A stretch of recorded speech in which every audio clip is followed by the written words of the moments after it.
Good evening student. मैंने आप लोगों से कहा था ना कि एक दिन क्लास 9th और एक दिन अब टाइमली वाइज आप लोगों के क्लास अपलोड करना स्टार्ट कर दूंगा। आज देखिए क्लास 10th के मैं क्लास 10th में आप लोगों का त्रिकोणमिति फलन लेकर के आप लोगों के सामने प्रस्तुत हूँ। ठीक है ना। मैटर ये है कि देखिए मैंने सोचा है ना कि जो चैप्टर वाइज आप लोगों को कंप्लीट करवाऊंगा। ठीक है। पहले आप लोगों का त्रिकोणमिति आज कंप्लीट करवाएंगे। ठीक है ना।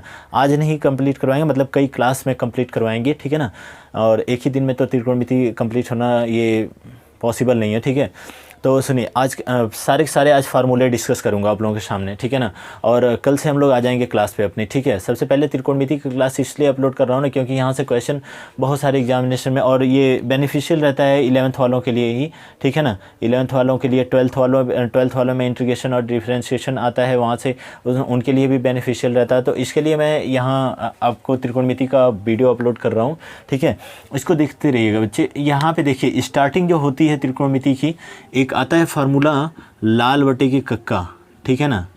लाल बटे के कक्का।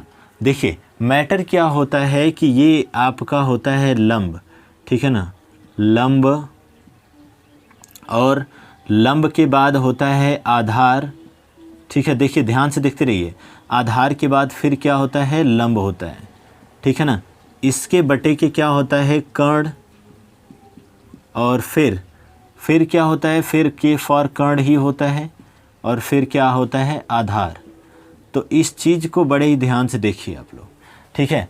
यानी लंब, आधार और लंब, फिर कर्ण, आधार और कर्ण। देखिए पहला वाला जो सिंबल है वह साइन का, दूसरा वाला जो सिंबल है वह आपका कॉस का, तीसरा वाला जो सिंबल है टैन का। आप लोगों ने समझा। यहाँ पे पहला वाला जो होगा वह साइन का होगा, दूसरा वाला जो होगा वह कास का होगा, तीसरा वाला जो होगा वह टैन का होगा। ठीक है ना। अब देखिए इसी का रिवर्सली अनुपात जो होता है वह इस प्रकार से, अगर मैं इसको उठाऊं, इसको ऊपर कर दूं, इसको नीचे कर दूं, ऊपर वाले को नीचे, तो यहाँ पे देखिएगा मैं लिखता हूँ यहाँ पे कर्ण। ठीक है। और यहाँ पे भी कर्ण लिखता हूँ, यहाँ पे आधार। ठीक है ना। बटे के क्या हो जाएगा, बटे के आपका हो जाएगा लंब। 6 ही त्रिकोणमितीय अनुपात होते हैं, सबसे पहले तो बात ये जान लीजिए। ठीक है ना। लंब, और यहाँ पे क्या हो जाएगा, आधार, और यहाँ पे क्या हो जाएगा, फिर पुनः लंब हो जाएगा। ठीक है ना। चलिए देखिए ये आपका कर्ण बटे के आधार, और ये आधार बटा के लंब। ये देखिए तीनों का रिवर्सली अनुपात का मतलब क्या हो जाएगा कि कोसेक, यहाँ पे कोसेक की वैल्यू ये होगी, और ये हो जाएगी सेक की वैल्यू, और ये हो जाएगी कितना, कॉट की वैल्यू। ठीक है ना। नोट कर लीजिए, फार्मूला बिल्कुल बेसिक से स्टार्ट कर रहा हूँ। ठीक है ना। अब इन तीनों का तो हमें पता चल गया, लेकिन इस पे एक और भी फार्मूला सेट हो जाता है कि हमें कार्य करना होगा। अगर त्रिभुज हमारा समकोण त्रिभुज दिया हुआ है, ठीक है ना, देखिए इस प्रकार का त्रिभुज दिया हुआ है।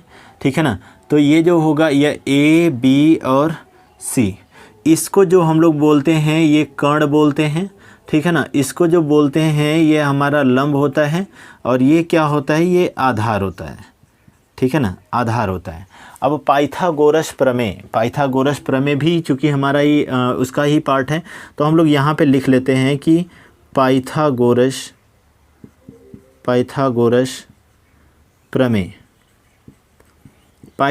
प्रमेय क्या होता है। तो देखिए कर्ण का स्क्वायर, इसके कई सारे फार्मूले बन जाते हैं। वो कैसे बन जाता है, ट्रांसफ़र करके इधर उधर। ठीक है ना। कर्ण के स्क्वायर बराबर लंब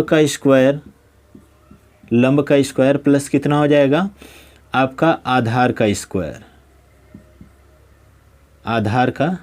स्क्वायर। क्लियर है ना। ये एक ही फार्मूला लिख लो। वैसे लिखने के लिए तो 3 आ जाएंगे कि अगर मैं लंब की वैल्यू निकालना चाहूँ तो देखो क्या करना, क्या है, कुछ खास नहीं करना है। लंब स्क्वायर बराबर है, कर्ण स्क्वायर इधर बचा हुआ है, तो कर्ण स्क्वायर यहाँ पे बचा हुआ है, माइनस क्या कर लोगे, आधार का स्क्वायर हो जाएगा। ठीक है ना। आधार का क्या हो जाएगा, स्क्वायर हो जाएगा। यहाँ पे वैल्यू, अगर एक आधार की वैल्यू अगर मैं निकालना चाहता हूँ तो यहीं से बिल्कुल सेटअप पूरा का पूरा तीनों फार्मूला कैलकुलेट हो जाएगा। आधार स्क्वायर बराबर कितना हो जाएगा, कर्ण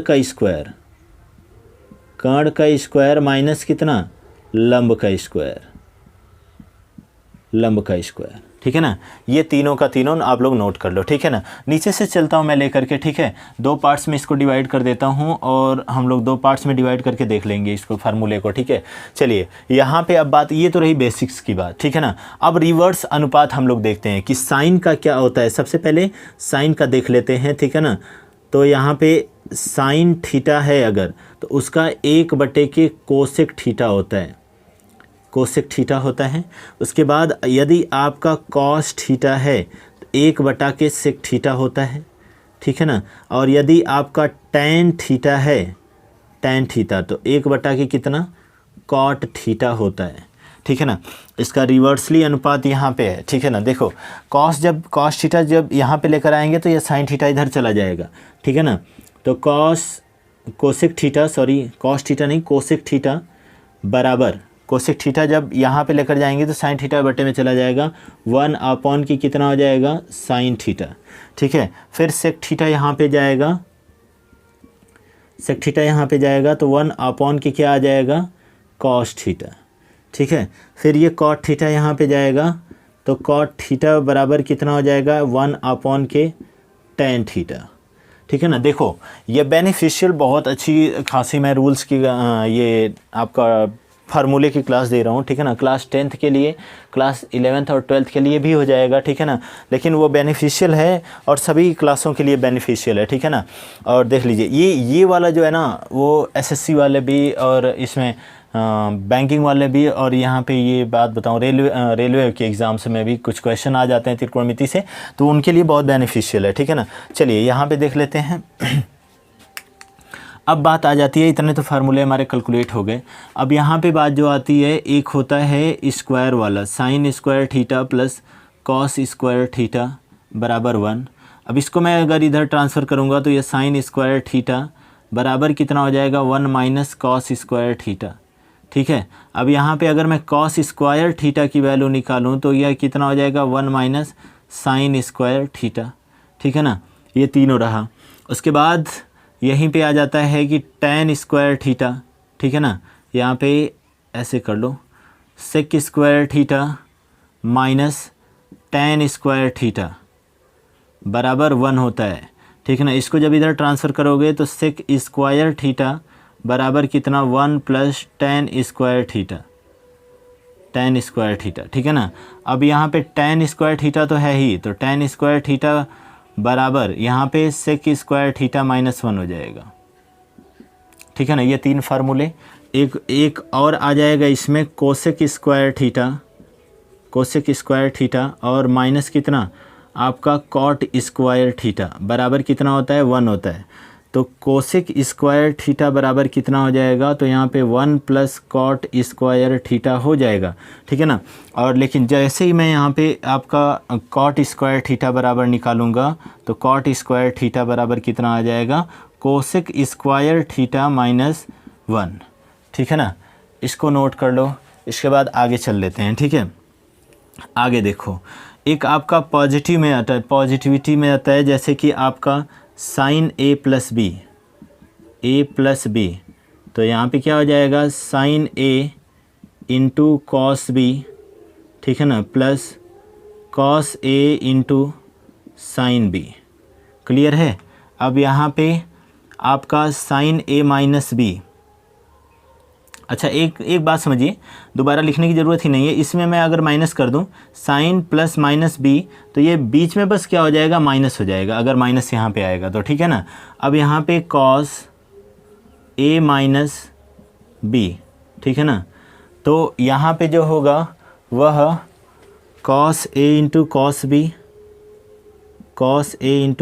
बी, ठीक है ना, माइनस साइन ए इंटू, अच्छा ये प्लस माइनस रहता है तो यहाँ पे प्लस हो जाएगा, minus sine a into sine B, ठीक है।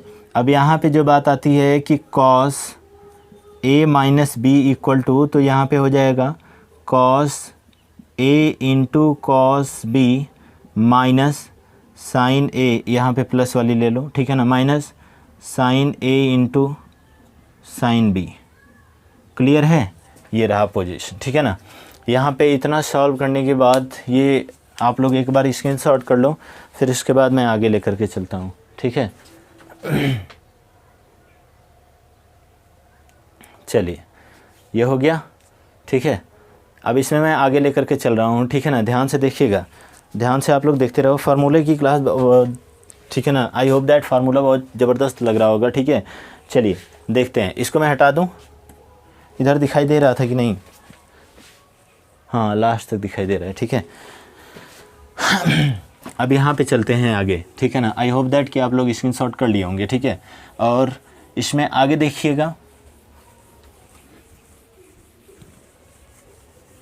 ठीक है। आगे देखिए, और इसमें क्वेश्चन मैं बुक से बाहर के भी करवाऊंगा, एनसीईआरटी की ही केवल क्वेश्चन नहीं करवाऊंगा, बुक से लेवल से अधिक भी करवाऊंगा, ठीक है। चलिए यहाँ पे देखते हैं। अब इसी में आता है एक tan a प्लस बी, तो यहाँ पे हो जाएगा tan a plus tan b और अपॉन के tan a 1 minus tan a into tan b, ठीक है। यहाँ पे जो आएगा वह tan a माइनस बी, तो यहाँ पे कितना हो जाएगा tan a minus tan b, ठीक है, अपॉन के 1 plus tan a into tan b, ये हो गया। उसके बाद cot a प्लस b, तो यहाँ पे क्या हो जाएगा cot b into cot a minus 1 upon के cot b plus cot a, ठीक है ना। यहाँ पे थोड़ा सा ये उल्टा स्ट्रक्चर है, तो थोड़ा सा देख करके, ठीक है ना। cot a minus b equal to क्या हो जाएगा, तो cot b into cot a plus 1 upon के कितना हो जाएगा cot b minus cot a हो जाएगा। क्लियर? इतना फार्मूला आप लोग नोट कर लो और उसके बाद आगे चलते हैं। उसके बाद अगला कुछ इस प्रकार से होगा, sin 2a बराबर, ये होता है 2 sin a into cos a। इसकी एक वीडियो अलग से मैं आप लोगों को अपलोड कर दूंगा कि ये मतलब sin a प्लस बी बराबर कैसे इतना ही होता है, cos a माइनस बी बराबर किस तरीके से इतना ही होता है, और यहाँ पे tan a प्लस बी बराबर ये कैसे इतना ही होता है, ये सिद्ध करके देखा जा सकता है, ठीक है ना। तो यहाँ पे अब बात आती है cos 2a बराबर, तो यहाँ पे क्या हो जाएगा cos स्क्वायर a और माइनस कितना sin स्क्वायर a। एक बार तो ये हो जाएगा, लेकिन अगले बार में, क्योंकि इसके 3 फार्मूले होते हैं, यहाँ पे अगली बार में जो होगा वह आपका कुछ इस प्रकार से हो जाएगा, ठीक है ना।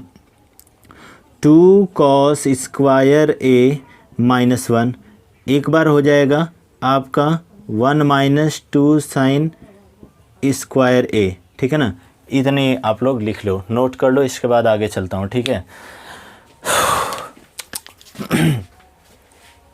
इतना आप लोग स्क्रीनशॉट कर लो, फिर आगे चलता हूँ, ठीक है। ये 10th क्लास के लिए स्पेशली है, बाकी मैं जो सोल्यूशन करवाऊँगा ना यहाँ पे वो 10th क्लास के ही होंगे, बट क्वेश्चन जो हैं इस लेवल के लाऊंगा ना, जो रेलवे वगैरह में भी आपके पूछे जाते हैं, ठीक है ना। और इम्पॉर्टेंट क्वेश्चन हम लोग लेकर के चलेंगे यहाँ पे, ठीक है। क्लियर करते हैं यहीं तक, ठीक है ना। आज के लिए यहीं तक क्लियर करते हैं। सो गुड नाइट बच्चे। और अगली बार जो मैं चलूँगा इसमें आप लोगों को बताऊँगा कि साइन 90 अंश प्लस थीटा बराबर क्या होता है, कॉस 90 अंश प्लस थीटा बराबर क्या होता है, ये सारी चीज़, ये सारे आपके त्रिकोणमितीय अनुपातों का मैं लेकर के चलूँगा, ठीक है ना। So good night.